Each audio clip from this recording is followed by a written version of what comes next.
Sir வணக்கம் sir. வணக்கம் ஐயா. இப்போ நம்ம கத்திரியில் பார்த்தோம். ஆமாம். அதே போல் தான் அந்த ரிசல்ட் பார்த்து தான் இதுக்கும் பயன்படுத்திருக்கீங்க. ஆமாம். ஸோ இந்த மிளகாயில் நீங்கள் என்னென்ன உங்களுக்கு வந்து பயன் அளிச்சிருக்குது இந்த நம்ம என்ரூட் ப்ராடக்ட்டு, அதை பற்றி சொல்லுங்கள். அதே மாதிரி அவங்க அம்மாக்களையும் சொல்லட்டும், அவங்க இது வரைக்கும் காய் பறிச்சிருப்பாங்க. இப்போ இருக்கிற காய்க்கு அவங்களுக்கு வித்தியாசம் என்னன்னு சொல்லட்டும். அப்படியே சார் வந்து அந்த மிளகாய் சார் வந்து ஒரு வாரம் ஆகுது சார். சரி சரி. இந்த டானிக் அகிரி குரு அடிக்க சொல்லி கொடுத்தாருங்க. சரி சரி. உடனே ஆளை வச்சு அடித்தோம்.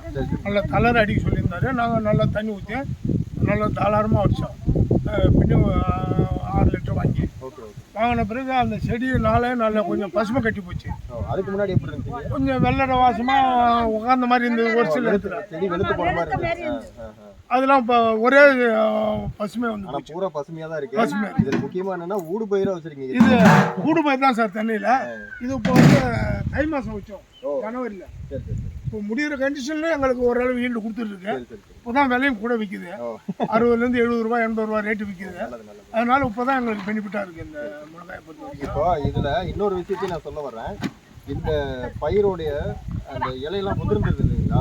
அறுவடை ஸ்டேஜ் முடிஞ்சு நம்ம சொல்லுவோம். அந்த ஸ்டேஜ் அறுவடையெல்லாம் முடிஞ்சதுன்னு சொல்லுவோம். கிட்டத்தட்ட ஒரு 3 மாதம் 4 மாதம் வரைக்கும் இந்த பயிர் அறுவடை வருதுன்னா 3 மாதம் தான் இந்த பயிரோடைய காலம், அறுவடை காலம். அப்படின்னா இன்னும் 1 மாதம் நம்ம எக்ஸ்ட்ரா அறுவடை எடுக்கணும்.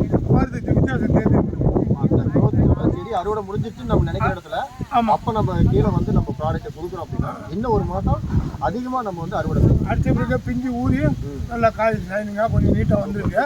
அதனால ஒன்றும் பிரச்சனை இல்லை. அப்போ நீங்கள் சொல்லுங்கம்மா, இந்த செடி எப்படி டெய்லி நீங்கள் பார்த்துட்டு இருக்கீங்க? சும்மா சொல்லுங்க. நீ வா சுந்தரியா, நீ வாமா. காய் எப்படி இருந்தது சொல்லுங்க. அவங்கள பாரு, அவங்கள பாரு. செடி எப்படி இருந்தது, காய் எப்படி இருந்தது நீங்க சொல்லுங்க. டெய்லி மருந்து அடிச்ச பிறகு இப்போ மருந்து அடிச்ச பிறகு கொஞ்சம் பரவாயில்ல, நல்லா தான் இருக்கு.